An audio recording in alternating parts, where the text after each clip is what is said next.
नमस्कार, मैं आशीष राठौर आपका फिर से एक बार स्वागत करता हूं। हमेशा विपक्ष दल ये कहता है कि हमारी एकता और अखंडता पे सवाल न खड़ा किया जाए, लेकिन आज एक ऐसा स्टेटमेंट पंजाब के मुख्यमंत्री भगवंत मान ने दे दिया है जिससे ये पता चल जाता है कि इनकी एकता और अखंडता की बात कितनी सत्य है। इसके बाद एक ऑडियो वायरल हुई है जिसमें पूरी तरीके से कांग्रेस एक्सपोज होता हुआ दिख रहा कि कांग्रेस ऑफिस से जो कॉल किए गए, कांग्रेस के ही कार्यकर्ता ने पूरी तरीके से पोल खोल दी और ये ऑडियो वायरल हो गया। फिर उसके बाद कांग्रेस के नेता ने यही आम आदमी पार्टी के 30 से 40 हजार करोड़ के घोटाले का दावा किया। वो दावा क्या है, ये तमाम चीजें इस वीडियो में बात करेंगे। लेकिन उससे पहले दोस्तों आपको बताएं कि जो जुबानी जंग चल रहा पंजाब में, साफ तौर पे कांग्रेस ने यह स्टेटमेंट दे दिया कि अगर पंजाब में कांग्रेस गठबंधन करके अगर चुनाव लड़ती है, चाहे विधानसभा चुनाव हो या फिर लोकसभा चुनाव हो, तो कांग्रेस पार्टी पूरी तरीके से खत्म हो जाएगी। अब इस पे जो वीडियो वायरल हो रही है भगवंत मान की, वो आपको पहले दिखाते हैं और फिर बताते हैं कि पूरी कहानी क्या है इस मसले में।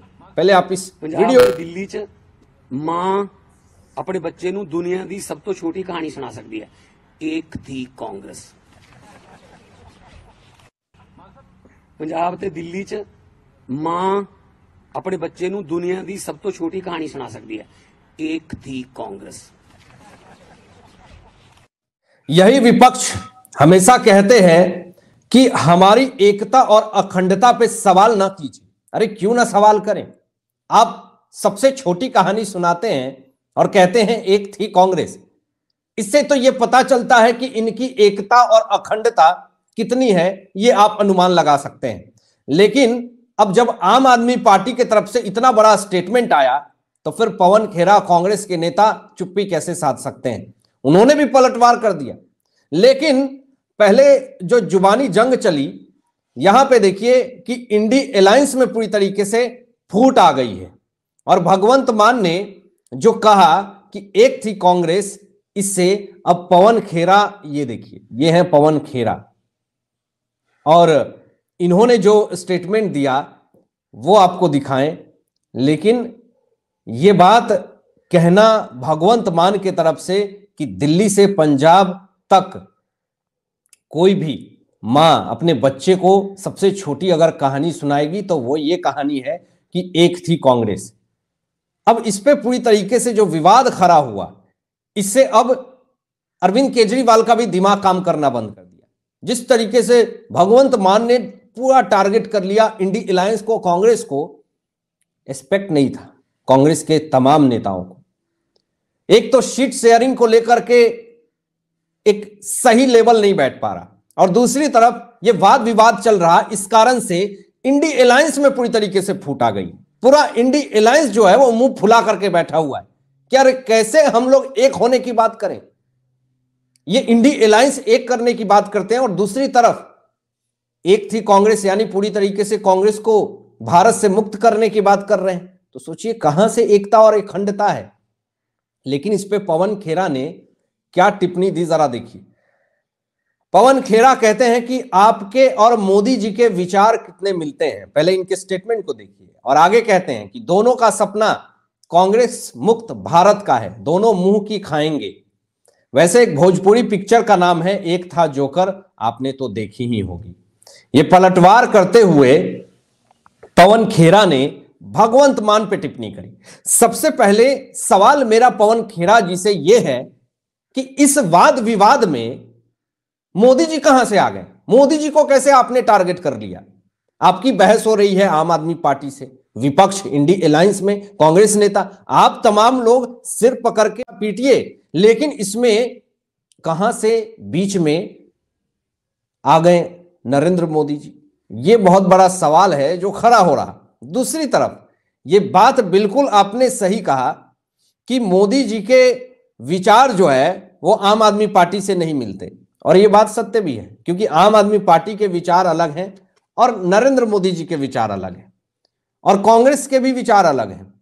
तो कोई इसमें समावेश है ही नहीं कि आम आदमी पार्टी या फिर कांग्रेस या बीजेपी इनके विचार एक हो सके।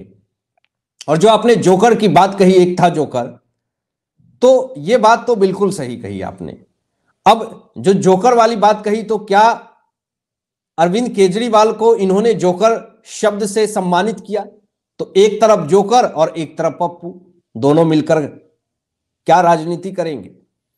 तो अब देखिए जरा, एक ऑडियो भी वायरल हो रही है दोस्तों, और ये ऑडियो जो वायरल हो रही है, इसमें साफ तौर पे दिख रहा कि कांग्रेस ऑफिस से कांग्रेस के कार्यकर्ताओं को कॉल किया जा रहा, उनको मनाया जा रहा कि भैया आप क्यों ऑफिस में नहीं आ रहे हैं, आप क्यों, आप कार्यकर्ता हैं कांग्रेस के लिए, कुछ कीजिए ना। ये स्थिति आ गई है। अभी कांग्रेस ऑफिस से जो कॉल आया, वो ऑडियो हमारे पास आई, वो ऑडियो वो लीक हो गई है, वो ऑडियो जरा सुनिए ध्यान से। 70 सालों तक कांग्रेस ने राज किया, उसके बाद भी जब आज लोगों की हालत ये है, अब बोल रहे हैं हम किसानों के साथ न्याय करेंगे, इसका मतलब 70 साल तक उन्होंने अन्याय किया है किसानों के साथ, अब वो न्याय कर रहे हैं।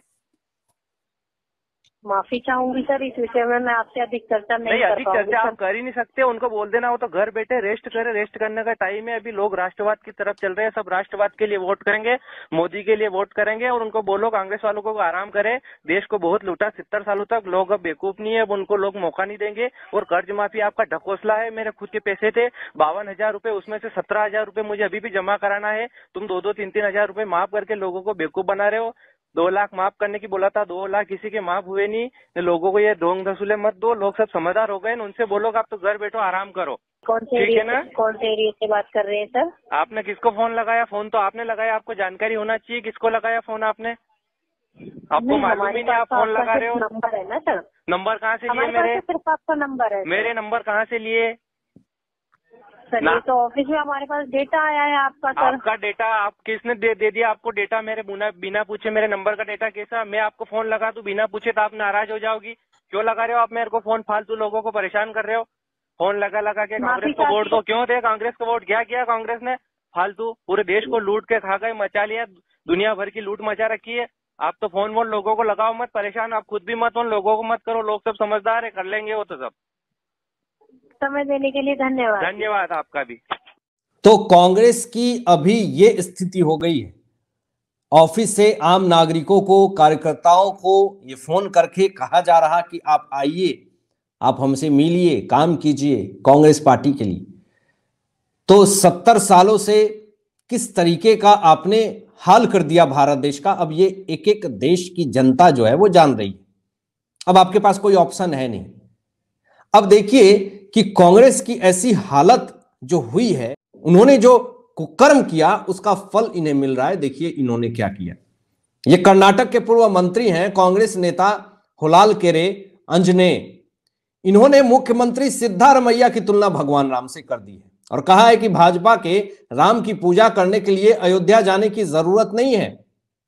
कांग्रेस नेता से पूछा गया कि सिद्धारमैया को उद्घाटन समारोह में शामिल होने के लिए आमंत्रित क्यों नहीं किया गया, तो उन्होंने कहा कि सिद्धारमैया खुद राम है। सोचिए कितने बड़े पापी और अधर्मी हैं ये लोग कि सिद्धारमैया एक इंसान को ही भगवान मान रहे हैं ये लोग, और फिर कह रहे हैं कि अयोध्या मंदिर में जाकर उस राम की पूजा क्यों करे, वह बीजेपी के राम है, बीजेपी प्रचार के लिए ऐसा करती है, उन्हें ऐसा करने दीजिए। 22 जनवरी को अयोध्या में राम मंदिर उद्घाटन होने वाला है।